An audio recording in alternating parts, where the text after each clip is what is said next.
जय श्री कृष्ण। सुप्रभातम। बधामां ऊर्जा आवी गई? सवार सवारमां आपणे बलोपासना करीए એટલે પછી સરસ મજાનો નાસ્તો કરી અને ફરીથી આપણે જે ઊર્જા બલોપાસનામાં વાપરી હોય એને ફરીથી પ્રાપ્ત કરી લેવાની। આપણે ઘણા દિવસથી જીવન વિષયક અલગ અલગ વિષયોનું ચિંતન કરતા રહેલા છીએ। 3 દિવસ આપણે લગભગ શાસ્ત્રોનો પરિચય મેળવ્યો કે આપણા માસ્ટરને થોડું ઓછું કરી નાખજો, માસ્ટર ઓછું, શાસ્ત્રોનો પરિચય મેળવ્યો અને શાસ્ત્રોનું માત્ર આચમન લઈ શક્યા। શાસ્ત્રોનો અભ્યાસ તો હજુ આપણે વર્ષો સુધી કરતા રહેશું ત્યારે આપણે શાસ્ત્રનો અભ્યાસ થશે। અત્યારે આપણી ઉંમર અને અવસ્થા પ્રમાણે આપણે આટલું શીખી અને આટલું સમજીને જીવનમાં ઉતારવાનો પ્રયત્ન કરીએ તો ઘણો। તો આ જે શાસ્ત્રો છે એનો અભ્યાસ કરી અને એને જીવનમાં ઉતારવાની જે પ્રક્રિયા છે એને આપણે શું કહીએ? શાસ્ત્રોનો અભ્યાસ કરવો અને એના જે વિચારો છે એને આપણે આપણા જીવનમાં ઉતારવા। કેમ કે માત્ર આપણે અભ્યાસ કરીએ, ખાલી વાંચી લઈએ, યાદ રાખી લઈએ તો એનાથી આપણા જીવનમાં કંઈ ફાયદો નથી। તો આપણા જીવનમાં એનો ફાયદો લેવા માટે આપણે એ વિચારોને આપણા જીવનમાં પણ ઉતારવા પડ્યા। આપણી જે રોજબરોજની આદત હોય, આપણું ડિસિઝન મેકિંગ, એટલે આપણે નાની નાની વસ્તુનો નિર્ણય લેતા હોય તો આ બધાની અંદર આપણું જીવન શાસ્ત્રીય બનવું જોઈએ, એટલે શાસ્ત્રના વિચારો પ્રમાણેનું બનવું જોઈએ। અને આવું બનવા માટે જે પ્રક્રિયા કરીએ એને કહેવાય સ્વાધ્યાય। શું કહેવાય? સ્વાધ્યાય। એટલે સ્વાધ્યાયનો અર્થ જે છે કે સ્વનું અધ્યયન। અને સ્વનું અધ્યયન કોના થકી થાય? કોની મદદથી થાય? કોના વિચારો વડે થાય? તો આ જે શાસ્ત્રો છે, વેદ, ઉપનિષદ, ગીતા, મહાભારત, રામાયણ, આ બધાના વિચારો થકી આપણે શાસ્ત્રનું અને આપણી જાતનું અધ્યયન કરી શકીએ। તો જીવનની અંદર આપણે આ બધા શાસ્ત્રોને આપણા જીવનમાં ઉતારવા માટે સતત સ્વાધ્યાય હોવો જોઈએ। અને એટલે જ મહાપુરુષોએ સ્વાધ્યાય માટે ખાસ આગ્રહ રાખેલો છે કે આપણે બધાએ સ્વાધ્યાય કરવો જોઈએ। એનો અર્થ એ કે આપણે શાસ્ત્રો વાંચવા જોઈએ, એના પર વિચાર કરવો જોઈએ, ચિંતન મનન કરવું જોઈએ, આપણા જીવન સાથે એની સરખામણી કરવી જોઈએ। કે માનો કે ગીતામાં કોઈ એક વાત કીધેલી છે ભગવાને, તો એ વાત હું કરું છું કે નહીં, હું કઈ રીતે જીવું છું, તો આજે સરખામણી કરી અને પછી હું જે નથી કરતો અને શાસ્ત્રમાં કીધેલું છે કે આપણે કરવું જોઈએ એ કરવાનો પ્રયત્ન કરવાનો। તો પહેલા આપણે શું કરવું જોઈએ એ જાણીએ, પછી આપણે શું કરીએ છીએ એ જાણીએ, અને પછી બંને વચ્ચેનો જે ગેપ છે, એક છે આદર્શ, આદર્શ એટલે શાસ્ત્રો પ્રમાણેનું જીવન કે આવું હોવું જોઈએ એને કહીએ આદર્શ, અને એક છે વ્યવહાર કે આપણે અત્યારે આવું કરીએ છીએ, અત્યારે આપણે આવા છીએ, અત્યારે આપણામાં આવા ગુણો છે, આવા અવગુણો છે, તો એને કહેવાય આપણો વ્યવહાર। તો આ જે આદર્શ અને વ્યવહાર એ બંને વચ્ચે હંમેશા ગેપ હોય। શા માટે? કેમ કે આપણે સંપૂર્ણ રીતે શાસ્ત્રો પ્રમાણે જીવન જીવી શકતા નથી। જે આપણી માનવ સહજ જે ક્ષમતા છે એ પ્રમાણે આપણે પ્રયત્ન કરી અને ઉત્તરોત્તર એમાં વધારો કરી શકીએ। કે અત્યારે જે આપણા દુર્ગુણો છે એને સ્વાધ્યાય દ્વારા ધીમે ધીમે ધીમે ધીમે ધીમે ઓછા કરી શકીએ। જે ગુણો આપણામાં નથી એને આપણે સતત પ્રયત્ન કરી અને ધીમે ધીમે વધારી શકીએ। તો આ જે પ્રયત્ન કરવાની રીત છે, આ જે પ્રયત્ન કરવાની વાત છે એને શું કહીએ આપણે? એને કહીએ તપ। આપણે દીદીએ એક આજે ગીત ગાવાનું છે, દીદીએ ગીત ગાઈ પછી આપણે તપ વિશે આજે વાત કરશું। એક કવિતા છે લોહા જીતના, ગાવાનું છે, તમે ગાવ પછી ચીલાવવાનું છે, આ તો જીવું છે। ચીલિયા। लोहा जितना तपता है उतनी ही ताकत भरता है, लोहा जितना तपता है उतनी ही ताकत बढ़ता है सोने को जितनी आग लगे वो उतना खूब निकलता है सोने को जितनी आग लगे वो उतना खूब निकलता है हीरे पर जितनी धार लगे वो उतना खूब चमकता है हीरे पर जितनी धार लगे वो उतना खूब चमकता है मिट्टी का बर्तन पकता लेकर भरपूर भरपूर चमकता है मिट्टी का बर्तन पकता है नीली धूप चमकता है सूरज जैसा बनना है तो सूरज जैसा जलना होगा सूरज जैसा बनना है तो सूरज जैसा जलना होगा सूरज जैसा बनना है तो सूरज जैसा जलना होगा सूरज जैसा बनना है तो सूरज जैसा जलना नदियों सा आकर पाना है तो पर्वत खोल निकलना होगा नदियों सा आकर पाना है तो पर्वत खोल निकलना होगा हम राम के बेटे हैं तो सोएगा सरल होगा हम राम के बेटे हैं तो सोएगा सरल होगा और एक संकट का हल होगा आज नहीं तो कल होगा और एक संकट का हल होगा आज नहीं तो कल होगा लोहा जितना तपता है उतनी ही ताकत बढ़ता है लोहा जितना तपता है उतनी ही ताकत भरता है सोने को जितनी आग लगे वो उतना खूब निकलता है सोने को जितनी आग लगे उतना खूब निखरता है हीरे पर जितनी धार लगे वो उतना खूब चमकता है हीरे पर जितनी धार लगे उतना खूब चमकता है है। सूरज जैसा बनना है तो सूरज जैसा जलना होगा सूरज जैसा बनना है तो सूरज जैसा जलना होगा तो શું જોયું આપણે ગીતમાં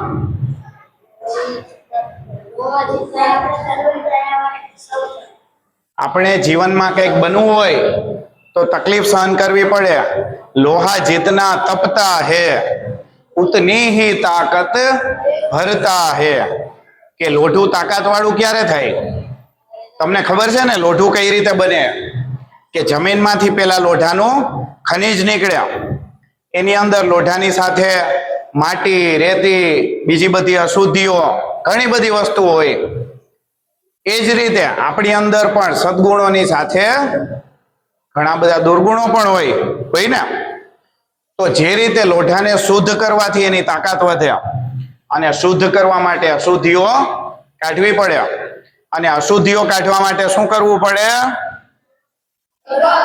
તપાવવું પડે લોઢાને તપાવવું પડે લોઢાને તપાવીએ તો એની અશુદ્ધિઓ અલગ થઈ જાય અને જેટલું સરસ રીતે તપાવેલું હોય એટલું તાકાતવાળું લોઢું હોય તો એ રીતે આપણે પણ જો તાકાતવાળા બનવું હોય આપણા અંતઃકરણને તાકાતવાળું કરવું હોય આપણી નબળાઈઓ આપણા દુર્ગુણો આ બધાને આપણે જો દૂર કરવા હોય તો આપણે પણ તપવું જોઈએ શું કરવું જોઈએ તપવું જોઈએ તો આપણે તપવું કઈ રીતે તપવાનું જેમ લોઢાને આપણે ત્યાં ફર્નેસમાં મૂકીએ સ્ટવ ઉપર મૂકીને તપાવીએ એ રીતે આપણે તપવાનું હોય આપણે સંઘર્ષ કરવાનો હોય દુઃખ સહન કરીને તપવાનું હોય પ્રતિકૂળતાઓ સહન કરીને તપવાનું હોય અને આ જે કરીએ એને જ કહેવાય તપ મેં અગાઉ કીધેલું કે તપો દ્વંદ્વ સહનમ કે આપણે જે દ્વંદ્વો સહન કરીએ ઠંડી ગરમી ટાઢ તાપ સુખ દુઃખ અનુકૂળતા પ્રતિકૂળતા આ બધું આપણે જ્યારે સહન કરતા શીખીએ ભાવતું ન ભાવતું હોય ને તો આને દ્વંદ્વ કહેવાય કે મને આ ભાવે આ નથી ભાવતું તો આપણે આ બંનેમાં જ્યારે સમત્વ પ્રાપ્ત કરીએ કે બંનેમાં આપણે સ્થિર રહીએ મને ભાવતી વસ્તુ આવે તો પણ હું ખુશ અને જ્યારે નથી ભાવે એવું કંઈક મારે ભોજનમાં લેવાનું છે તો પણ હું એટલી જ પ્રસન્નતાથી એને આરોગું તો એને કહેવાય તપ. તો તપ વિશે આજે આપણે જે શાસ્ત્રોની વાત કરી ગઈકાલે એના અનુસંધાનમાં એના આધારે આપણે આજે થોડો તપનો વિચાર કરવાનો છે. તો શ્રીમદ ભગવદ્ ગીતા આપણે જે ગઈકાલે વાત કરી એના શ્લોક કોણે કોણે કંઠસ્થ કરેલા છે? શ્રીમદ ભગવદ્ ગીતાના એમાંથી 17મો અધ્યાય કોણે કરેલો છે? 17મો અધ્યાય. ચલો બધા અધ્યાય કોને કોને આવડે છે? ઓકે, સરસ. તો 17મા અધ્યાયમાં ભગવાને તપ વિશે ઘણી બધી વાતો કરેલી છે. સૌથી પહેલા ભગવાને કીધું છે કે તપના 3 પ્રકાર હોય. કેટલા પ્રકાર? 3 પ્રકાર. કોઈ કહેશે કયા કયા પ્રકાર? બોલો વત્સલભાઈ. શરીરનું તપ, મનનું તપ અને વાણીનું તપ. તો આ 3 પ્રકારના તપ હોય. એમાંથી આપણે 3 પ્રકારના તપ કોને કહેવાય એ જોશું. તો શરીરનું તપ કોને કહેવાય? શરીરના તપ માટે ભગવાને એક સરસ મજાનો શ્લોક ગીતામાં ગાયેલો છે. ભગવાન અર્જુનને આ બધા શબ્દનો અર્થ સમજાવવા માટે જ ગીતા કીધી છે. કેમ કે નહીં તો એ સમયે ઘણો બધો આવો સમાજમાં ગોટાળો હતો કે તપ કોને કહેવાય એ ઘણી બધી એના માટે ગેરમાન્યતાઓ હતી, ગેરસમજણ હતી. તો ભગવાને આ બધા શબ્દોનું સ્પષ્ટીકરણ કરેલું છે કે આ શબ્દોનો અર્થ શું છે, સાચો અર્થ. તો શારીરિક તપ કોને કહેવાય? કોણ કહેશે? અથવા એના માટેનો શ્લોક કોઈને યાદ હોય? શારીરમ તપ ઉચ્યતે એવું કરીને એક શ્લોક છે, કોઈને યાદ હોય તો? તમને તો યાદ હશે, પ્રયત્ન કરો. ચલો તો હું દેવદ્વિજ. તો ચલો હું ગાવ એક ચરણ એ રીતે તમે ગાજો સાથે, બરાબર? ચલો આદિત્યભાઈ ને યાદ આવી ગયો.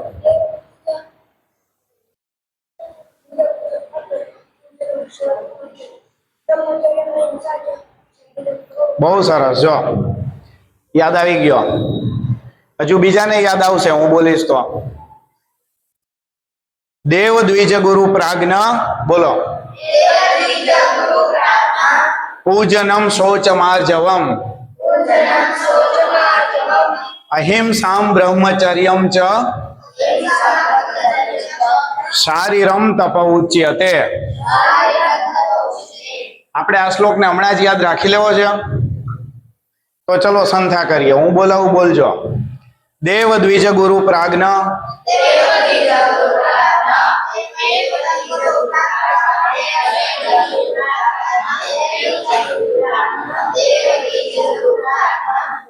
દેવ દ્વિજ ગુરુ પ્રાજ્ઞ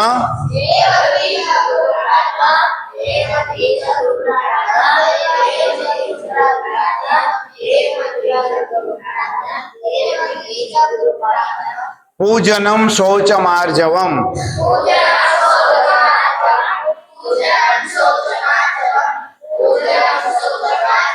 હવે એક સાથે આખું. દેવ દ્વિજ ગુરુ પ્રાજ્ઞ પૂજનમ શૌચ માર્જવમ. દેવ દ્વિજ ગુરુ પ્રાજ્ઞ પૂજનમ શૌચ માર્જવમ.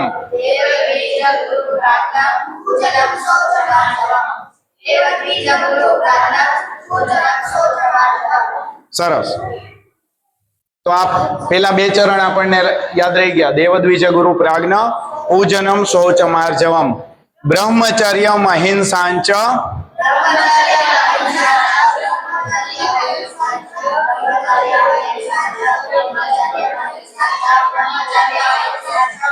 શારીરમ તપ ઉચ્યતે.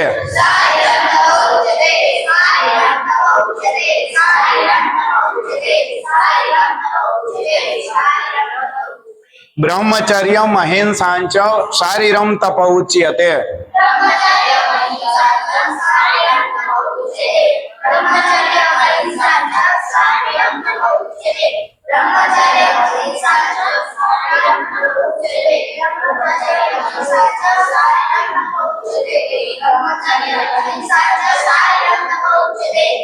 હવે આખે આખો 3 વખત બોલશું.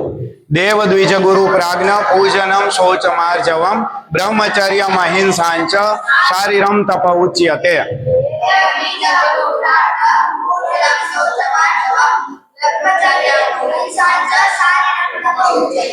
દેવ દ્વિજ ગુરુ પ્રાજ્ઞ પૂજનમ શૌચમાર્જવમ બ્રહ્મચર્યમ અહિંસાંચ શારીરમ તપોચ્યતે.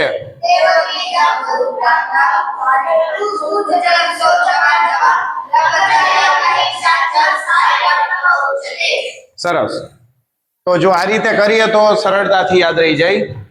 હવે આ શ્લોકમાં ભગવાને કીધું છે શું? શારીરમ તપ, એટલે શરીરનું તપ.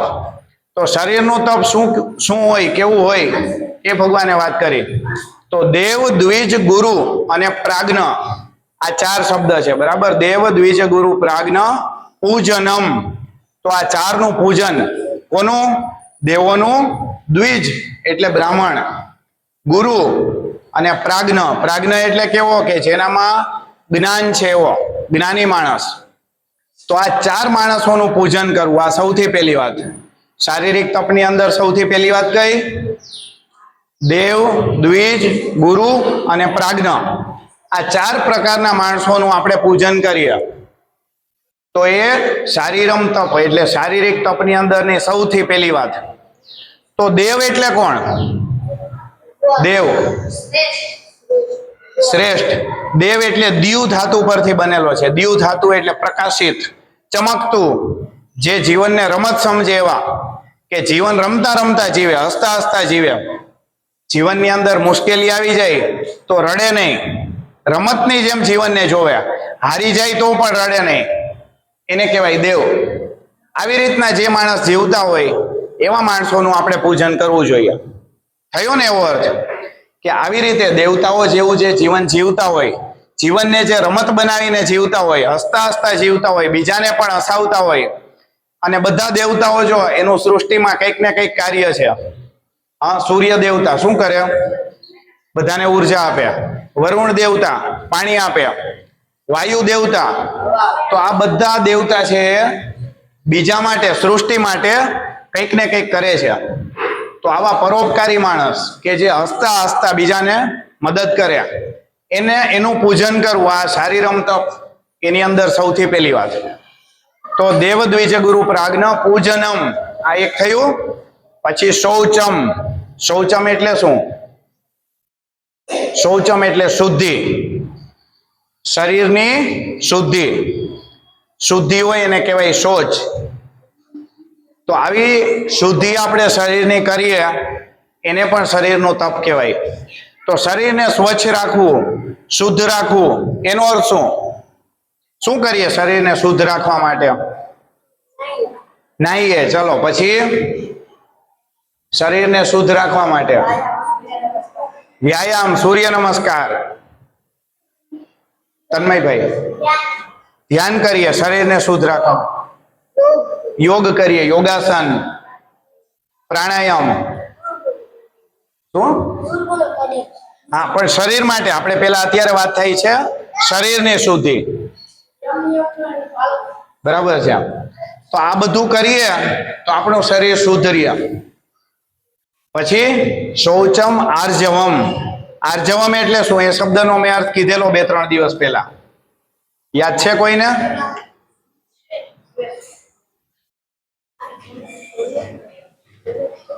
અર્જુનનું નામ આર્જવ પરથી આવેલું છે. એનો અર્થ થાય સરળતા. અમુક લોકો જો ભારે કપટી હોય, બીજાને હેરાન કરવામાં, મુશ્કેલી આપવામાં પોતાની શક્તિ વાપરે. પણ જેનામાં આર્જવમ છે એ પોતાની શક્તિનો, પોતાના શરીરનો ઉપયોગ શેના માટે કરે? બીજાની મદદ કરવા માટે, બીજાનું ધ્યાન રાખવા માટે. તો આને કહેવાય આર્જવમ. તો દેવ દ્વિજ ગુરુ પ્રાજ્ઞ પૂજનમ શૌચમ આર્જવમ બ્રહ્મચર્યમ. ચોથું શું છે? બ્રહ્મચર્યમ. બ્રહ્મચર્ય એટલે શું?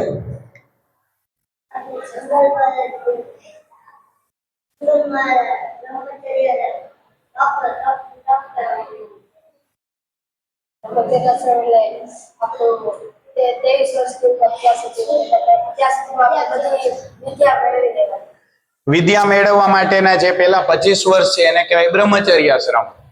પણ બ્રહ્મચર્ય શબ્દનો અર્થ શું? બ્રહ્મ એટલે શું? કોને ખબર? બ્રહ્મ, બ્રહ્મ કોને કહીએ?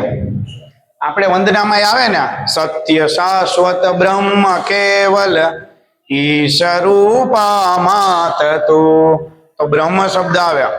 અને ભગવાન, બ્રહ્મ એટલે ચૈતન્ય, બ્રહ્મ એટલે ભગવાન, બ્રહ્મ એટલે ઈશ્વર. તો અલગ અલગ નામથી આપણે એને ઓળખીએ. તો બ્રહ્મચર્ય એટલે ચરતી, ચરતી એટલે ફરે છે. તો જે બ્રહ્મ માટે ફરે છે, ભગવાનના કામ માટે ફરે છે, એને કહેવાય બ્રહ્મચારી. અને આવું કામ કરવું એને કહેવાય બ્રહ્મચર્યનું પાલન કરવું. શું કહેવાય? બ્રહ્મચર્ય. તો ભગવાને જે આપણને શરીર આપેલું છે એને જ્યારે આપણે ભગવાનના કામ માટે વાપરીએ ત્યારે કહેવાય આપણે બ્રહ્મચર્યનું પાલન કર્યું. બ્રહ્મચર્યમ અહિંસામ ચ. અને છેલ્લું શું કીધું? અહિંસા. કે આપણે શરીરનો ઉપયોગ ક્યારેક હિંસા કરવા માટે કરતા હોય, બીજાને દુઃખ આપવા, મારવામાં એને કરતા હોય ને, તો અહિંસાનો અર્થ શું? કે આપણે કોઈની હિંસા ના કરીએ, કોઈને કારણ વગર દુઃખી ના કરીએ. હિંસાનો અર્થ એ નથી કે ગમે તે પરિસ્થિતિમાં કોઈને મારવું જ નહીં. કેમ કે એ રીતે વિચારીએ તો અર્જુને કેટલા બધાને મારેલા. યુદ્ધ થાય તો એની અંદર ક્ષત્રિય તો કેટલા બધાની હિંસા કર્યા. તો એને અહિંસા કહેવાય કે હિંસા? અહિંસા. અહિંસા શા માટે કહેવાય? કેમ કે ન્યાય માટે, ન્યાય અપાવવા માટે, ધર્મની સંસ્થાપના માટે લડતો હોય. તો જે મોટી હિંસાને રોકવા માટે નાની હિંસા કરવી પડે એને પણ કહેવાય અહિંસા. શું સમજ્યા? કે મોટી હિંસાને રોકવા માટે નાની હિંસા કરવી પડે તો એ હિંસાને પણ અહિંસા કહેવાય. આનું કોઈ ઉદાહરણ આપશે?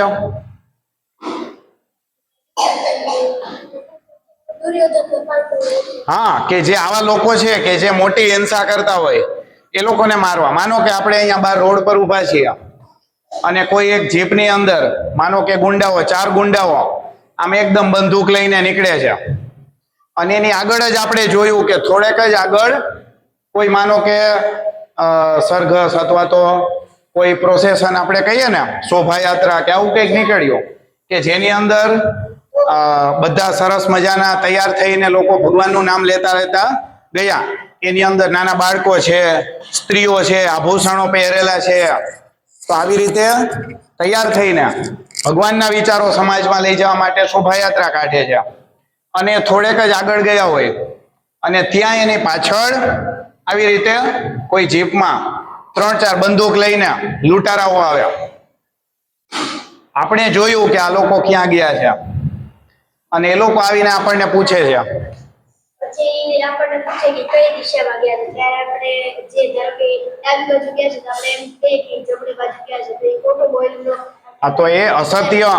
આપણે એને ખોટો રસ્તો બતાવીએ કે પેલા લોકો આમ ગયા છે અને ગયા હોય આમ, તો એ અસત્ય ના કહેવાય, એને સત્ય જ કહેવાય.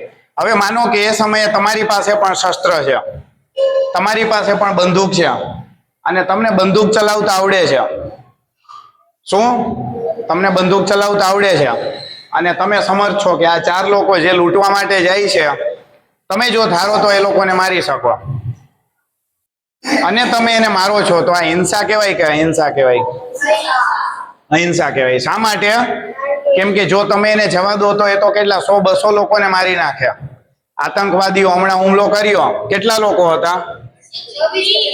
4-5 લોકો હતા, પણ એને કેટલા બધાને મારી નાખ્યા? 30, 26, 27, 30 જણાને મારી નાખ્યા. તો આવી રીતે આપણે જો એને જવા દઈએ તો એ મોટી હિંસા કરે, કેટલા બધા નિર્દોષ લોકોની હત્યા કર્યા. એના બદલે આપણે જો 4 લોકોને મારીએ તો કેટલા લોકોનો જીવ બચે? હા. અને ક્યારેક એ લોકો જો મોટો હુમલો કરવાનો હોય, માનો કે આપણને ખબર નથી, કદાચ એની પાસે બોમ્બ હોય, જ્યારે મોટા બોમ્બ બ્લાસ્ટ થતા હોય, ન્યુયોર્કમાં ટ્રેડ સેન્ટર ઉપર હુમલો થયેલો, આખું બિલ્ડિંગ, વિશ્વનું સૌથી મોટું બિલ્ડિંગ એ લોકોએ તોડી નાખેલું. તો હુમલો થાય તો એવું પણ બને કે એની પાસે જો મોટો બોમ્બ હોય તો એક સાથે 1000 લોકો, 2000 લોકોની હત્યા થઈ જાય. તો આપણે એને એવું કરવા દેવાય નહીં. એવું ના કરે એના માટે જો આપણે એને મારવા પડે, ફટકારવા પડે, મારી નાખવા પડે, તો પણ એ કરવું એ ધર્મ છે. એ હિંસા નથી, એ અહિંસા છે. કેમ કે નાની હિંસા કરીને આપણે કેટલી મોટી હિંસાને રોકીએ. થોડું જોરથી બોલ બેટા.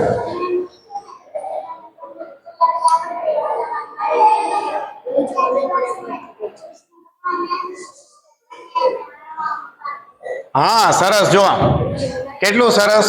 પાર્થિવભાઈ ને, પાર્થિવભાઈ એકદમ પરફેક્ટલી સમજી ગયા મારી વાતને, કે કૃષ્ણ ભગવાને કીધું તું કે આ બધા દૈત્યોને અણવામાં પાપ નથી.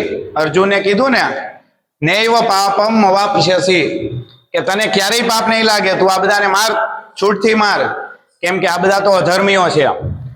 તો આને કહેવાય શરીરનું તપ. ફરીથી આપણે યાદ કરીએ શ્લોક. મારી પાસે ભગવાન છે ને એક ભારત તે ને તેમને વિપત જોવા માટે એટલે જોવા હતા. ત્યારે શાંત સમય હતો ને રસ્તામાંથી જંગલના રસ્તે ગયા હતા. ત્યારે તે રસ્તો ભટકી ગયા. અથવા તેમને ચાર ચોર મળ્યા. તેમાંથી બે મૂકીને આવ્યા અને પછી જે કંઈ મળવા તેમને આપી દે.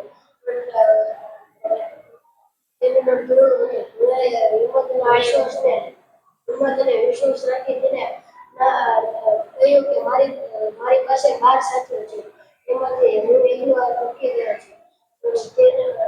તેને લીધું. પછી ઘોડાને કહ્યું કે હવે મારે શત્રુનો ટુકડો કરશે. અને તેના પોતરામાં આટલા હતા વચન. જગ્યા પછી તેના પ્રબોધકને શિકારી મારવા માટે આજે તો નાસિકે કહ્યું કે જો આના હજી 12 સાથે આવશે તો આપણે અહીંયા મરી જઈએ. બરાબર, બહુ સરસ. તો જો હિંસા કરી છતાં પણ આપણે એને અહિંસા કહીએ. હવે આવું શરીરનું તપ કોણે કોણે કરેલું આપણા ધ્યાનમાં છે કોઈ કે જેણે આવું સરસ શરીરનું તપ કરેલું હોય? કેમ કે આપણે તો જો એના ઉદાહરણ જોઈએ તો આટલી બધી મેં વાત કરી એના કરતા પણ સહેલાઈથી ઉદાહરણ જોઈને આપણને સમજાઈ જાય. અર્જુને આજે જ સવારે વાત થઈ ને કે અર્જુને શરીરનું તપ કરેલું, પછી ધ્રુવે શરીરનું તપ કરેલું, બરાબર છે? એ કહેતા હતા વત્સલભાઈ, ભીમે શરીરનું તપ કરેલું. ભીમ નાનો હતો ત્યારથી બલોપાસના કરતો અને એટલી અદ્વિતીય શક્તિ પ્રાપ્ત કરેલી. કેટલા હાથી જેટલું બળ હતું એનામાં? હા, એટલું બળ ભીમમાં હતું. એટલું બળ પ્રાપ્ત કરવું એના માટે કેટલું બધું તપ જોઈએ. આપણે જો આટલું માનો કે રોજ કરતા રહીએ છતાં પણ આપણે એટલું પ્રાપ્ત કરી શકીએ? આનાથી આપણે 50 ગણું 100 ગણું કદાચ જો કરીએ શરીરનું તપ તો કદાચ આપણે ભીમ જેવા બનીએ. સરસ. પછી ભીષ્મ પિતામહ, નાનપણથી જેમણે ધનુર્વિદ્યાનો અભ્યાસ કરેલો. નચિકેતા, વાલ્મીકી ઋષિ, રામમૂર્તિનું આપણે ઉદાહરણ હમણાં જોયું ને, એકદમ શુક્લકડી, બિચારા એટલા દુર્બલ પણ એમણે શરીરનું તપ કરી અને એટલી તાકાત મેળવી અને એ તાકાતનો ઉપયોગ પણ દેશ માટે કર્યો. તો આ બધા શ્રેષ્ઠ ઉદાહરણો છે. શિવાજીએ, હા, મહારાણા પ્રતાપ, આ બધા લોકોએ જો શરીરનું તપ કરેલું. ભગતસિંહ, હનુમાન દાદા, અરે વાહ, બહુ. સ્વામી રામદાસ, હા બોલો. હા, ચૈનમમાં, બરાબર, સરસ. તો જો આપણા તો બસ ઘણા જો ઉદાહરણ આવી ગયા. આપણને મન લાગે કે બધાને હવે ખબર પડી ગઈ કે શરીરનું તપ કોને કહેવાય. અને આપણા સંતો પણ જુઓ કેવા છે. આપણા સંતો પણ શરીરનું તપ કરે. સમર્થ સ્વામી રામદાસનું નામ સાંભળેલું જ બધાએ? એ રોજના 1200 સૂર્ય નમસ્કાર કરતા ને. પછી એક મહારાષ્ટ્રમાં જ એક મોટા સંત થઈ ગયા, પાંડુરંગ શાસ્ત્રીજી, આપણે એને દાદાજી કહીએ. ઓળખો છો કે નહીં બધા? એ પણ રોજ સૂર્ય નમસ્કાર કરતા. તો ભારતની અંદર ભારતના તો સંતો પણ એવા છે કે જે રોજ સૂર્ય નમસ્કાર, રોજ બલોપાસના કરતા. કેમ કે ઋષિઓએ શરીરના તપનું મહત્વ લોકોને જણાવ્યું છે. સરસ. તો આવી રીતે શરીરનું તપ. શરીરના તપ પછી બીજું કયું તપ? વાણીનું તપ. વાણીનું તપ કોને કહેવાય? એનો શ્લોક કોઈને યાદ છે?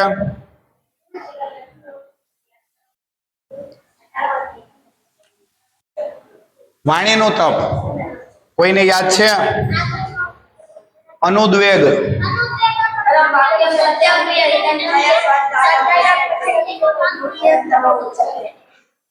અનુદ્વેગ કરમ વાક્યમ. સૌથી પહેલી વાત કઈ વાણીના તપમાં? અનુદ્વેગ. તો અનુદ્વેગ નો અર્થ શું? ઉદ્વેગ એટલે શું? વેગ એટલે શું? જો સંસ્કૃત ભાષાની આ વિશિષ્ટતા છે કે અર્થ તમે શબ્દોને ફોડો, શબ્દોને ખોલો એટલે એમાંથી અર્થ નીકળે. વેગ એટલે શું એ તો બધાને ખબર. હા, વેગ એટલે ગતિ, એકદમ ઝડપથી આવવું જવું, એને કહેવાય વેગ. ઉદ્વેગ એટલે શું? ઉદ્વેગ એટલે માણસને જ્યારે અંદરથી અકળામણ થાય, બેચેની થાય, એને કહેવાય ઉદ્વેગ. કે માણસનું મન એકદમ વિચલિત થઈ જાય, ભટક્યા કરે, આમ જાય તેમ જાય, એટલી અંદરથી અકળામણ હોય કે એને દુઃખ જ થયા કરે, તો એને કહેવાય ઉદ્વેગ. સમજાયું ઉદ્વેગ શબ્દનો અર્થ? તો અનુદ્વેગ એટલે શું? અનુદ્વેગ, હા, એનું વિરુદ્ધાર્થી. કે ઉદ્વેગ એટલે આવી બેચેની થાય એવું, અને અનુદ્વેગ એટલે બેચેની ના થવી, દુઃખ ના થવું, આવી અકળામણ ના થવી. તો અનુદ્વેગ કરમ વાક્યમ, વાક્ય એટલે શબ્દો આપણા, અને અનુદ્વેગ કરમ એટલે માણસને ઉદ્વેગ ન કરે એવા વાક્યો હોવા જોઈએ. તો વાણીના તપની અંદર સૌથી પહેલી વાત કઈ? અનુદ્વેગ કરમ વાક્યમ. પછી બીજી વાત કઈ? સત્યમ. અનુદ્વેગ કરમ વાક્યમ સત્યમ. સત્ય એટલે શું? સત્ય એટલે સાચું, જે છે એવું, યથાર્થ કહીએ ને, હકીકત, એને કહેવાય સત્ય. તો પણ સત્યની અંદર હમણાં જે ભાઈએ ઉદાહરણ આપ્યું ને કે સૃષ્ટિના હિત માટે બોલાયેલું હોવું જોઈએ, એને જ સત્ય કહેવાય. બરાબર ને? માનો કે કોઈ માણસમાં દુર્ગુણ છે કઈ, અને આપણે બોલીએ કે આ તો આવો છે, તો એ સત્ય બોલ્યા કહેવાય. માનો કે કોઈ આપણી સાથે અભ્યાસ કરતો વિદ્યાર્થી છે, એનામાં એવો દુર્ગુણ છે કે ખોટું બોલે છે, બરાબર? આપણે બધાની વચ્ચે કહીએ કે આ ખોટા બોલો માણસ છે. શું કહીએ બધાને? કે આ તો ખોટા બોલો માણસ છે. તો આપણે સત્ય બોલ્યા કહેવાય? સત્ય બોલ્યા કહેવાય? ના કહેવાય. કેમ કે સત્ય છે એ હિતકારી હોવું જોઈએ હંમેશા. સત્ય છે બીજાને નુકસાન ના કરે એવું હોવું જોઈએ. માત્ર હકીકત છે એટલે બોલી જઈએ તો એ સત્ય નથી, પણ એ બીજા માટે સારું હોવું જોઈએ. આપણે એવું કંઈક બોલીએ જેનાથી બે માણસો ઝઘડી પડે. માનો કે બે માણસમાંથી એકે કોઈ આપણને એક વાત કીધી છે, રામભાઈ તમે નીચે બેસી જાવ ને, ઓ રામભાઈ નીચે બેસી જાવ, પાછળ ત્યાં જતા રહ્યો, જો ત્યાં બેસવાની મજા આવશે તમને વધારે અનુકૂળતા. તો કોઈ બે માણસ છે, માનો કે કોઈ એકે આવીને આપણને બીજા વિશે ખરાબ વાત કીધી, કોઈ એકે આવીને આપણને બીજા વિશે ખરાબ વાત કીધી. હવે આપણે એ વાત બીજાને જઈને કહીએ કે જો આ પેલો તારા વિશે આવું કહેતો હતો. કરતા હોય ને આવું આપણે, કરો કે નહીં? હા, ક્લાસમાં એકબીજાની વાતો, તો આપણે સત્ય બોલ્યા કહેવાય કે અસત્ય? અસત્ય કહેવાય. શું કામ? કેમ કે પેલા એ ભલે આપણને આવું કીધું છે, પણ જો આપણે બીજાને કહેશું તો એનાથી ઝઘડો થશે બંને વચ્ચે. તો આપણે જે બોલીએ છીએ એની અંદર બંનેનું હિત છે કે અહિત છે? અહિત છે, બરાબર ને? તો એ આપણે સત્ય બોલ્યા ના કહેવાય. ઘણી વાર લોકો આપણા ઉપર વિશ્વાસ ભરોસો કરીને આપણે કોઈ વાત કહે તો આપણે હવે કોઈને કહી તો એનો વિશ્વાસ આપણા પરથી ઉઠી જાય. હા, કોઈ આપણને કંઈક વિશ્વાસથી વાત કીધી હોય કે આ બીજા કોઈને નહીં કહે એવું વિચારીને એને આપણને કંઈક વાત કીધી છે, હવે એ સત્ય હકીકત છે, પણ એ આપણે જો બધાને કહી દઈએ તો એ સત્ય બોલ્યા ના કહેવાય. આપણે સત્યનું પાલન કર્યું ના કહેવાય. તો કઈ કઈ વાત થઈ? અનુદ્વેગ કરમ વાક્યમ સત્યમ. પછી ત્રીજું પ્રિય, કે લોકોને પ્રિય લાગે એવી વાણી બોલવાની. આ જે ઉદાહરણ આપ્યું ને કે ક્યારેક સત્ય બોલ્યા પણ આપણે લોકોને ગમે નહીં, ગુસ્સો આવે એવું બોલ્યા, તો એને વાણીનું તપ કહેવાય નહીં. કે સત્ય બોલીએ તો પણ કઈ રીતે બોલવું જોઈએ? સત્ય બોલીએ કઈ રીતે બોલવું જોઈએ? કે બીજાને પ્રિય લાગે એવી રીતે બોલવું જોઈએ. સત્ય પ્રિય હિતંચયત, કે હિતકારી હોવું જોઈએ. જે બોલીએ એનાથી બીજાનું હિત થવું જોઈએ, અહિત થવું જોઈએ નહીં. સ્વાધ્યાયાભ્યસનંચૈવ, અને આપણે જે પણ બોલીએ એ આપણા અભ્યાસથી રત હોવું જોઈએ, અભ્યાસ માટે હોવું જોઈએ, અને અભ્યાસમાંથી નીકળેલી વાણી હોવી જોઈએ. આપણે કંઈ વિચાર્યા વગર ગમે એમ બોલી દઈએ તો એ સ્વાધ્યાય ના કહેવાય. ખૂબ વિચારપૂર્વક આપણે બોલીએ એને કહેવાય સ્વાધ્યાયમાં રત એવી વાણી. તો ચલો આની અંદર કેટલી વાત આવી? અનુદ્વેગકરમ વાક્યમ, સત્યમ, પ્રિય, હિતંચયત, સ્વાધ્યાયાભ્યસનંચૈવ, વાંગ્મયમ તપ ઉચ્યતે. તો આ 5 વાત જેમાં હોય એને કહેવાય વાણીનું તપ. હવે વાણીનું તપ કર્યું હોય એવા લોકો કોણ? ચલો આપણે બધાના ઉદાહરણ જોઈએ તો આપણને ખબર પડશે કે વાણીનું તપ કોને કહેવાય. મહારાણા પ્રતાપ, જો મહાપુરુષો બધાએ એ રીતે જોઈએ તો વાણીનો સદુપયોગ જ કરેલો હોય. કેમ કે વાણીનો જે દુરુપયોગ કરે એ મહાપુરુષ બની જ ના શકે. પણ જેના જીવનમાં વાણીનો તપ એકદમ પ્રભાવી રીતે દેખાય એવા કોણ? બધા કવિઓ છે હોય. કવિઓ ઘણા બધા. ઉદાહરણ આપશો? સ્વામી વિવેકાનંદ, જો એણે ભારતીય સંસ્કૃતિના વિચારો, આર્ય વિચારો, વૈદિક વિચારો વિશ્વને જઈને કીધા તો એને વાણીનો ઉપયોગ શેના માટે કર્યો? સારા વિચારોના ફેલાવા માટે. તો એને કહેવાય વાણીનું તપ. બહુ સરસ. દાદાજી પાંડુરંગ શાસ્ત્રીજી, એમણે સારા વેદના વિચારો, ગીતાના વિચારો એક માણસને ઘરે ઘરે ઝૂંપડે ઝૂંપડે જઈને કીધા. આટલા વર્ષો વ્યાસપીઠ પરથી એમણે પ્રવચન આપ્યા, તો એને પણ કહેવાય વાણીનું તપ. ગીજુભાઈ બધેકા, સરસ. એમણે જો કેટલી બધી સારી વાતો શીખવી. રામ ભગવાન, બરાબર. ગાંધીજી,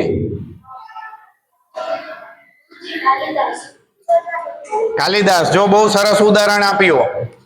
અને કાલિદાસને તો ખરેખર તપ કરવું પડેલું. મેં અગાઉ વાત કરેલી કે નહીં કે કાલિદાસ તો કેવા હોય? એકદમ મૂર્ખ વ્યક્તિ હોય.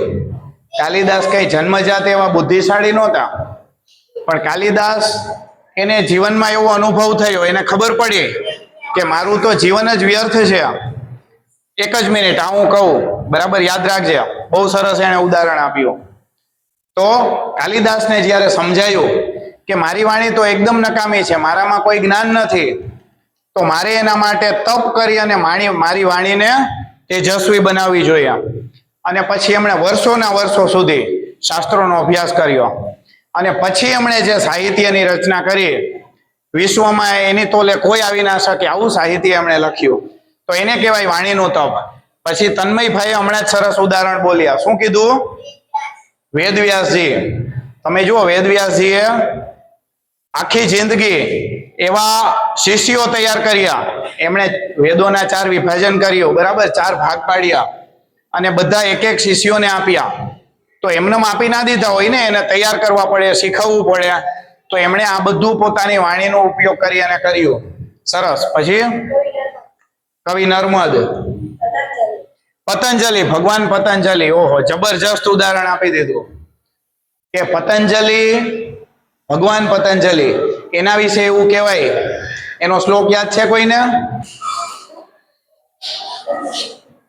યોગેન ચિત્તસ્ય પદેન. તન્મયભાઈને ખબર હશે.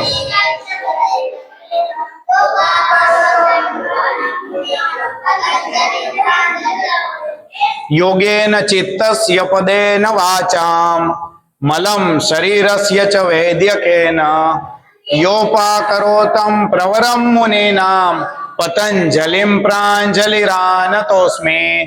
તો એમણે યોગેન ચિત્તસ્ય પદેન વાચામ, એમણે પદ દ્વારા વાણીનો મેલ દૂર કર્યો. પતંજલિ ઋષિએ જોયું કે આ લોકો બોલે છે, વાણીમાં તો બહુ મેલ છે, અને આવી ખરાબ વાણી ભગવાનને ગમે નહીં, સરસ્વતી માતાને ગમે નહીં. તો આ બીજાની વાણીનો મેલ કાઢવા માટે પણ મારે કંઈક કરવું જોઈએ. આપણે રોજ ચરિત્રોનો અભ્યાસ કરીએ અને રાત્રે વક્તવ્ય આપે, એમાંય કોઈએ વાત કરી હતી ને પતંજલિ વિશે કોણ બોલેલું? વત્સલભાઈ 2-3 જણા બોલેલા. તો પતંજલિ ઋષિએ જોયું કે લોકોની વાણી એટલી ખરાબ છે, અશુદ્ધ છે, વ્યાકરણનું કઈ ઠેકાણું નથી, સારું બોલતા આવડતું નથી, કેવું હોય કઈ અને બોલી દે કઈ, તો આવી વાણી ક્યાંથી ચાલે? તો પતંજલિએ જે અષ્ટાધ્યાયી નામનો ગ્રંથ હતો, પાણીનીએ જે અષ્ટાધ્યાયી ગ્રંથ લખેલો, એના પર મહાભાષ્ય લખ્યું અને લોકોની જે વાણીનો મેલ હતો એ મેલ સાફ કરવાનો પ્રયત્ન કર્યો. બહુ સરસ ઉદાહરણ. આવું જ ઉદાહરણ પાણીની, બરાબર ને? કે આ વાત પરથી જો આપણને બીજું એક ઉદાહરણ મળ્યું કે મહર્ષિ પાણીની એમણે અષ્ટાધ્યાયીની રચના કરી કે સંસ્કૃત ભાષાનો આવો અદ્ભુત ગ્રંથ, અને માત્ર સંસ્કૃત ભાષા નહીં, આખા વિશ્વનો અદ્ભુત ગ્રંથ. ખરેખર જે પાણીનીનો અભ્યાસ કરે અથવા તો મારી જેમ માત્ર થોડી ખબર પડે તો પણ આપણને અહોભાવ થઈ જાય.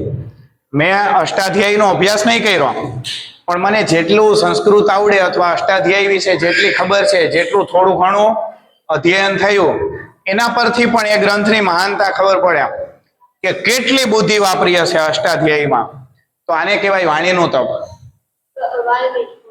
વાલ્મીકી ઋષિ, તો વાલ્મીકી ઋષિએ પણ પોતાની વાણીનો ઉપયોગ ક્યાં કર્યો? સંસ્કૃતિના કામો, સંસ્કૃતિ ઊભી કરવામાં.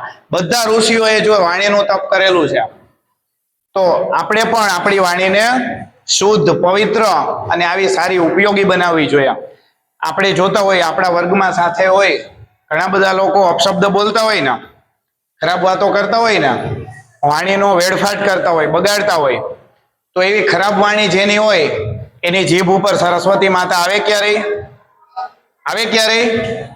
તો આપણે જો એવું ઈચ્છતા હોઈએ કે આપણી જીભ ઉપર સરસ્વતી માતાનો વાસ થાય અને સરસ્વતી માતા જેની જીભ ઉપર વસે એની વાણી પ્રભાવી બને.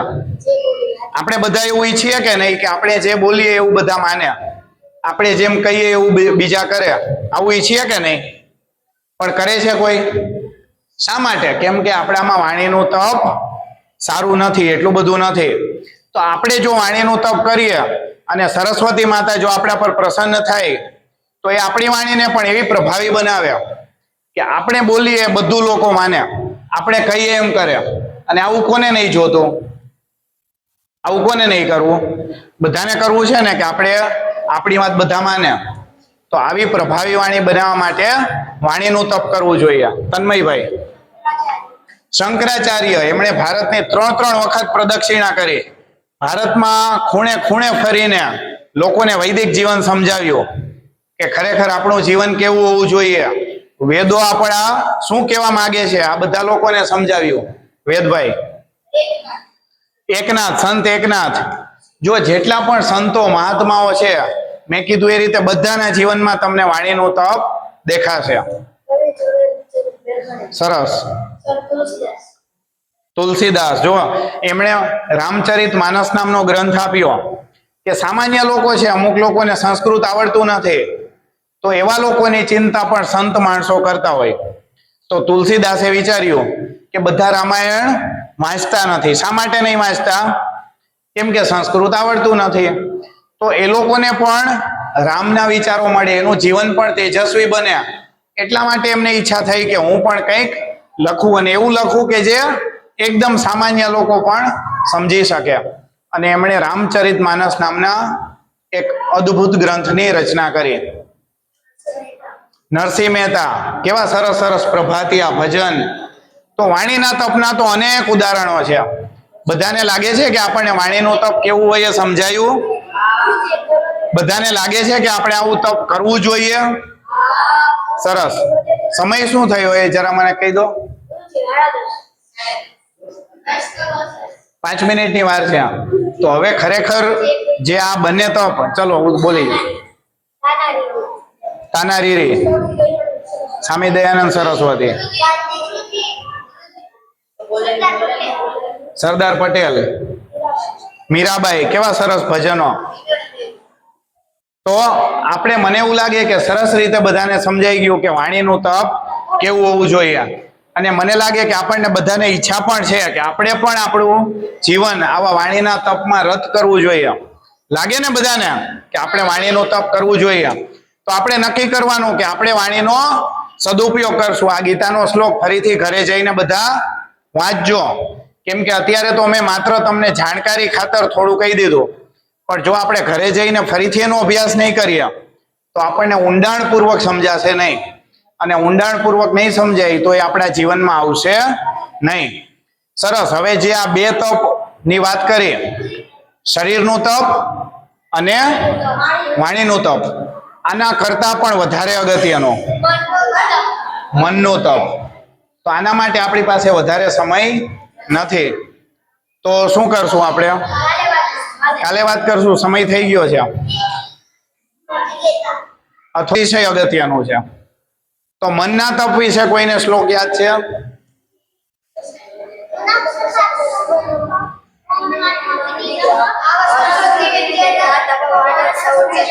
એક એક બોલો તો ખબર પડે. સાંભળજો બધા. જો મનઃ પ્રસાદ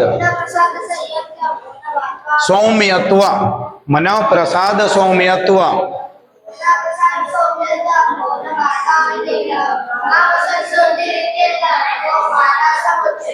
ચલો હજી એક બોલશે, બીજું કોણ બોલશે?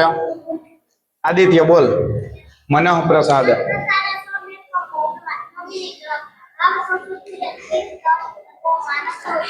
સરસ. તો આનો અર્થ શું થાય હવે આપણે સમજીએ. આમાં પણ આપણે જો પેલા થોડું સમજી લઈએ અને પછી આપણે ઉદાહરણ જોશું, એટલે આપણને સ્પષ્ટ થઈ જાય કે મનનું તપ કોને કહેવાય. તો મનઃ પ્રસાદ, સૌથી પહેલો શબ્દ શું આવ્યો? મનઃ પ્રસાદ. તો મનનો પ્રસાદ, પ્રસાદ તો આપણે મંદિરમાં મળે ને? ક્યાં મળે પ્રસાદ? તો મંદિરમાં હોય. તો મનનો પ્રસાદ શું હશે? મનનો પ્રસાદ, મનઃ પ્રસાદ. બોલો મધુરમ. મનનો પ્રસાદ શું? મનનો પ્રસાદ એટલે કે આપણે ગજરમાં કંઈ ખોટું કર્યું હોય તેને થોડા આપણે જન્મારામાં મળે તો આપણે એવું કરીએ કે જો ભગવાને મને આવું કર્યું, આપણે એને પ્રસાદ તરીકે માનીએ કે પેલા ભગવાનને ખોડાય એ સારા માટે છે. તો પ્રસાદનો આમ શાબ્દિક અર્થ થાય પ્રસન્નતા. શું થાય અર્થ? પ્રસાદસ્તુ પ્રસન્નતા. આપણે મંદિરમાં જઈએ, ભગવાનને વંદન કરીએ અને પછી આપણે પ્રસાદ લઈએ તો ત્યાં પણ પ્રસાદનો અર્થ પ્રસન્ન થાય. આવું કઈ રીતે? એટલે આપણે ભગવાન જે પ્રસાદ લઈને આપણે પ્રસન્ન થઈ જઈએ છીએ. હા, કેમ કે ભગવાન પ્રસન્ન થઈને આપણને આપે છે, તો એને કહેવાય પ્રસાદ આપ્યો. ભગવાન આપણને પ્રસન્ન થઈને શું આપે? પ્રસાદ. એટલે પ્રસન્નતા આપે. ભગવાન પ્રસન્ન થાય તો આપણને શું આપે? પ્રસન્નતા. પ્રસાદ એટલે પ્રસન્નતા. તો મનઃ પ્રસાદ એટલે મનની પ્રસન્નતા. પ્રસન્નતા એટલે શું? ખુશ રહેવું, આનંદમાં રહેવું. પણ આપણે ખુશ તો રહી ના શકીએ. જીવનમાં તો સુખ દુઃખ આવ્યા કરે, તકલીફો આવ્યા કરે, આવે ને? આપણે સુખી કઈ રીતે કે આપણે છે ને જે આપણને ધર્મ આપણે જે થાય આપણે દુઃખ આવે ને એ દુઃખને તે વખતે આપણે છે ને એ જેટલા આપણને દુઃખ થાય ને ભગવાનને આપણે જોઈ દેવાનું. દુઃખ જે પણ થાય એ ભગવાને આપેલું છે એવું માનીને આપણે હસતા હસતા એને લઈ લઈએ તો આપણે પણ પ્રસન્ન રહીએ. દીદીએ પેલા જ દિવસે સુભાષિત કરાવેલું, યાદ છે? શું સુભાષિત હતું?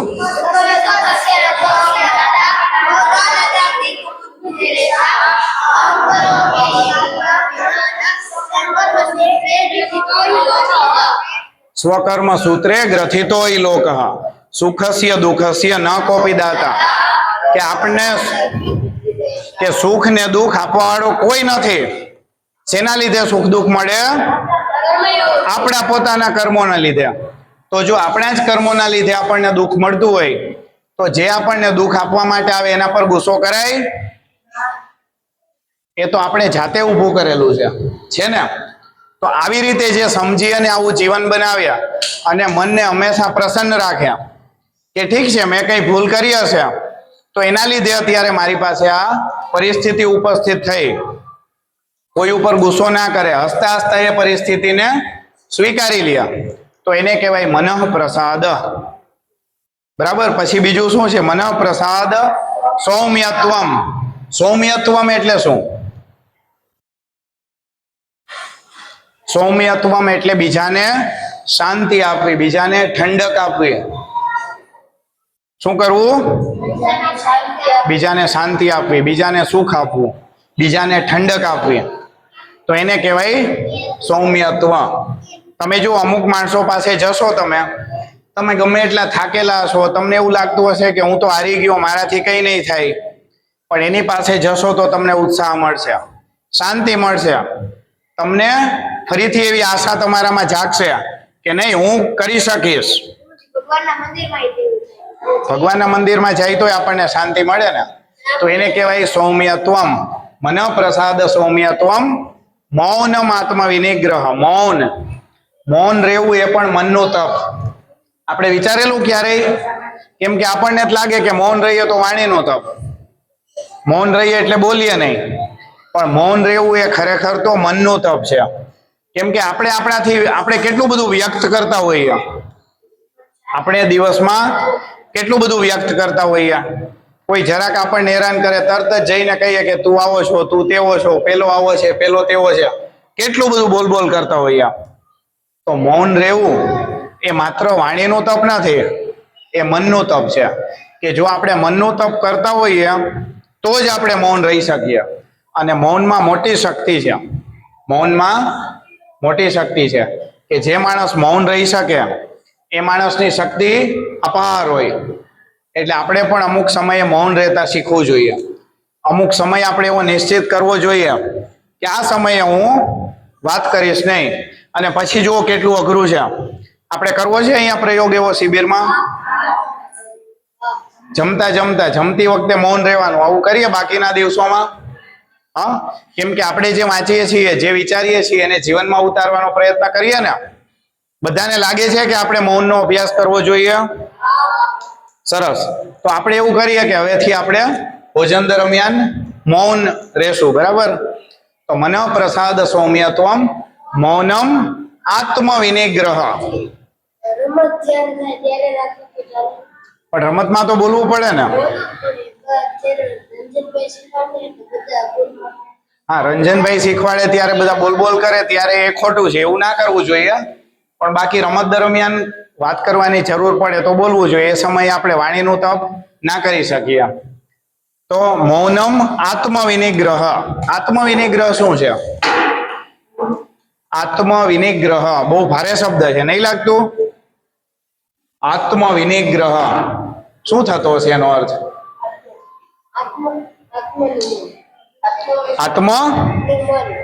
આત્મનિયમન. શું થાય એનો અર્થ? આત્મનિયમન. કે આપણે આપણી જાત ઉપર કંટ્રોલ રાખતા શીખીએ. બહુ એકદમ સાદી ભાષામાં કહું તો કે આપણી જાત ઉપર કંટ્રોલ રાખતા શીખીએ. ક્યારેક કોઈ માણસ આપણું નુકસાન કરી જાય તો આપણને કેવો ગુસ્સો આવે કે જઈને એક ચડાવી દઉં. થાય ને, ગુસ્સો આવે ને.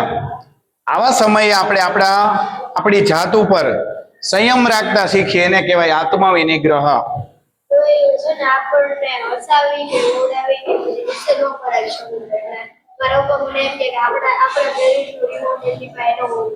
હા, જો બહુ સરસ વાત કીધી કે આપણું રિમોટ બીજા પાસે ના હોવું જોઈએ. બીજો ધારે ત્યારે આપણને ખુશ કરી જાય, બીજો ધારે ત્યારે આપણને દુખી કરી જાય, તો એનો અર્થ એવો. હા, બરાબર છે. તો એનો અર્થ એવો કે આપણું રિમોટ તો બીજા પાસે છે, આપણું રિમોટ બીજા કોઈને અપાય નહીં. તો મનના તપમાં પણ આવે કે આપણું રિમોટ આપણે આપણી પાસે જ રાખવું. બીજો કદાચ ગમે એવી પરિસ્થિતિ ઊભી કરે છતાં પણ આપણે મનથી સ્થિર રહેવું, આપણી જાત ઉપર સંયમ રાખવો, કંટ્રોલ રાખવો. કઈ બાકી રહ્યું? હા, હજુ બાકી છે. મન પ્રસાદ સૌમ્યત્વમ મૌનમ આત્મ વિનિગ્રહ ભાવ સંશુદ્ધિ. કયું આવ્યું છેલ્લું? ભાવ સંશુદ્ધિ. આનો અર્થ શું? આપણો ભાવ શુદ્ધ હોવો જોઈએ. કેવો હોવો જોઈએ? શુદ્ધ હોવો જોઈએ. એને એટલે શું શુદ્ધ ભાવ? એટલે આપણે બોલીએ ને પછી આપણે કરીએ ખરાબ જે બોલીએ એવો આપણે ન વિચારીએ. બરાબર. કે આપણે જેવો ભાવ બતાવીએ એવો જ ભાવ આપણી અંદર હોવો જોઈએ. ક્યારેક આપણે કોઈ પાસે માનો કે કોઈ વસ્તુ જોતી હોય અને આપણે જઈને એના સારા સારા વખાણ કરીએ કે તું તો આવો છો અને વાહ રે વાહ બહુ સારું આવું તેવું, આપણો ખોટો ભાવ આપણે બતાડીએ સ્વાર્થી બુદ્ધિથી, કેમ કે આપણે એની પાસેથી કંઈક જોઈએ છે. આવું કરતા હોય ને કે જેની જરૂર હોય, આપણને લાગે કે આ માણસ કંઈક આપણને આપશે તો ત્યાં જઈને સારી સારી વાતો કરે, અંદરથી ભાવ હોય નહીં, માત્ર સ્વાર્થી બુદ્ધિ હોય કે મારે આની પાસે કંઈક જોઈએ, છતાં પણ પ્રદર્શન શેનું કરે? ભાવનું પ્રદર્શન કરે કે આપણને જાણે એના માટે બહુ સારો ભાવ છે એવો દેખાવ કરે. તો આને ભાવ સંશુદ્ધિ ના કહેવાય, આને અશુદ્ધિ કહેવાય કે આપણે ભાવ, આપણી અંદર ખરાબ ભાવ છે ને છતાં બહાર સારો ભાવ બતાડીએ. તો જેનામાં ભાવ સંશુદ્ધિ હોય આટલું જે કરે એને કહેવાય મનનું તપ. ચલો હવે 2 મિનિટમાં જેણે મનનું તપ કરેલું છે આવા ઉદાહરણો જોઈએ. પાંડવો, જો પાંડવોના જીવનમાં કેટલા સુખ દુઃખ આવ્યા, કેટલી મુશ્કેલીઓ આવી, કેટલી વખત અપમાન થયું, ખરાબ પરિસ્થિતિમાં મુકાઈ ગયા, છતાં પણ પ્રસન્નતા, એવી ને એવી મહેનત, એટલી ને એટલો ઉત્સાહ અને એટલી જ ધર્મ માટેની નિષ્ઠા, તો એને કહેવાય મનનું તપ. શ્રી કૃષ્ણ ભગવાનમાં તો એક એક ડગલે ને પગલે મનનું તપ દેખાય. મહર્ષિ અરવિંદ, અંગ્રેજોએ એ લોકોને મહર્ષિ અરવિંદને કેટલા હેરાન કર્યા, વાંચેલું છે કે નહીં ચરિત્ર મહર્ષિ અરવિંદનો? તુલસીદાસ, બહુ સરસ. રામ ભગવાન, જો જીવનમાં કેટલી કઠોર પરિસ્થિતિ આવી, રામ ભગવાનની તો પરિસ્થિતિ કેવી કે ઘરના જ લોકો એની વિરુદ્ધમાં કંઈક કરે અને છતાં પણ એના માટે સારો ભાવ જાળવી રાખ્યો.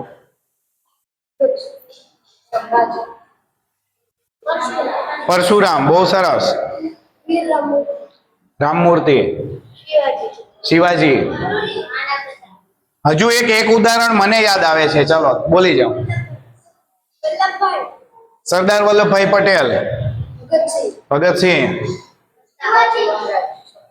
સંભાજી મહારાજ, ધ્રુવ. હજુ જો મને અમુક બીજું, ચલો બીજું ઉદાહરણ મસ્ત આવ્યું તો હું કહી દઉં. પેલા કુંતા માતા, આ માનસિક તપનું શ્રેષ્ઠ ઉદાહરણ છે. તમે જુઓ કે એના દીકરાને જે લોકો હેરાન કરે છે, એના દીકરાનું જીવન જે લોકો બરબાદ કરે છે, એની માતા સાથે રહેવું. દુર્યોધન ને આ બધા જે કૌરવો હતા એની માતા કોણ હતી? ગાંધારી. અને એના પિતા કોણ? ધૃતરાષ્ટ્ર. એને આખી જિંદગી એ લોકોની સેવા કરી. તો ભાવની સંશુદ્ધિ કેટલી! જ્યારે એ વનમાં ગયા, સંન્યાસ લીધો, એ સમયે પણ એની સાથે જતા રહ્યા. બાકી પાંડવોનું આટલું મસ્ત રાજ્ય હતું, બરાબર? કૌરવોને જે કુરુક્ષેત્રમાં યુદ્ધમાં હરાવી દીધા પછી કેટલું સરસ રાજ્ય, વર્ષોના વર્ષો સુધી મહેનત કરીને મોટું સામ્રાજ્ય ઊભું કરેલું પાંડવોએ. તો એમને કઈ વનમાં જવાની જરૂર નહોતી. રાજામાં જે રાજમાતાનું જે સ્થાન હોય, ગમે તે રાજ્યમાં રાજમાતાનું સ્થાન કેવું હોય? રાજાની પણ માતા. તો આવું સ્થાન છોડીને વનમાં જવું, અને એ પણ એવા લોકો સાથે કે જેના દીકરાઓએ એમને હેરાન કરવામાં કંઈ બાકી નથી રાખ્યું. તો એ કેટલું માનસિક તપ કહેવાય, કેટલી મનની પ્રસન્નતા કે આટલું બધું ભૂલીને પણ એમણે મનને પ્રસન્ન રાખ્યું, દુઃખની અંદર પણ. પછી બીજા કોઈ ઉદાહરણ? વેદવ્યાસજી, ભીષ્મ પિતામહ. જો એને ખબર હતી કે હું આ લોકો સાથે રહું છું, આ ખોટા જ છે, અધર્મી લોકો છે, છતાં પણ એ લોકો સાથે રહેવું, મન ઉપર કેટલું પ્રેશર આવે. જીજામાતા. યુધિષ્ઠિર પણ જુઓ, યુધિષ્ઠિરના જીવનમાં જેણે એનું ખરાબ કર્યું એ બધાને ક્ષમા આપી દીધી. તો માણસ જો મનનું તપ ના કરતો હોય તો એ બીજાને ક્ષમા ના આપી શકે. તાનાજી, કે એમની દીકરીના લગ્ન હતા અને એ છોડીને લડવા જવું, અને એ પણ હસતા હસતા જાતે સ્વીકારીને ધર્મ માટે. કેટલું મોટું ત્યાગ.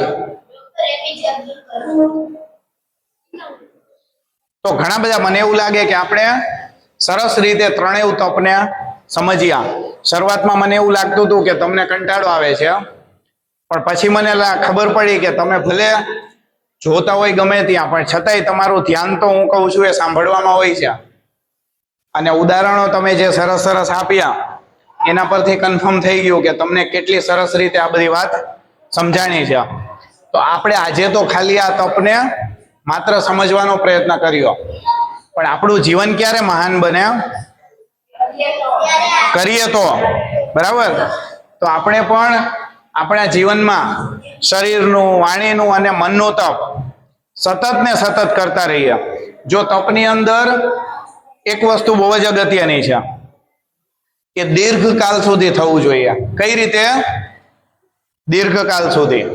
એવું કહેવાય કે 12 વર્ષ સુધી માણસ જો કોઈ એક તપ કરે ત્યારે એને એક તપ પૂરું કર્યું કહેવાય. માનો કે તમે 12 વર્ષ સુધી રોજ સૂર્ય નમસ્કાર કરો તો એનો અર્થ એવો કે તમે એક તપ પૂરું કર્યું. કેટલા? એક તપ. જ્યારે 12 વર્ષ કરો ત્યારે એનો અર્થ એવો કે તમે એક તપ કર્યું. સૂર્ય નમસ્કારનું એક તપ પૂરું થયું ક્યારે કહેવાય? કે જ્યારે 12 વર્ષ સુધી તમે અવિરત રીતે અટક્યા વગર કરો. તો આપણે પણ ભગવાનને પ્રાર્થના કરીએ કે અમે પણ આવું તપ શરીરનું, વાણીનું અને મનનું આવું તપ કરવા માંગીએ છીએ. અને આવું તપ કરશું તો જ આપણું જીવન ભારત માતાને, રાષ્ટ્રને અને સંસ્કૃતિને એના માટે કંઈક કરી શકશે. તો આવું તપ કરવા માટે ભગવાન આપણને બધાને શક્તિ આપે, આવું કરવાની આપણને ઈચ્છા આપે, આપણામાં આવું સાહસ આવે કે આપણે તપ કરવાનો નિશ્ચય કરી શકીએ, એવી આપણે ભગવાનને પ્રાર્થના કરીએ. હરિ ઓમ.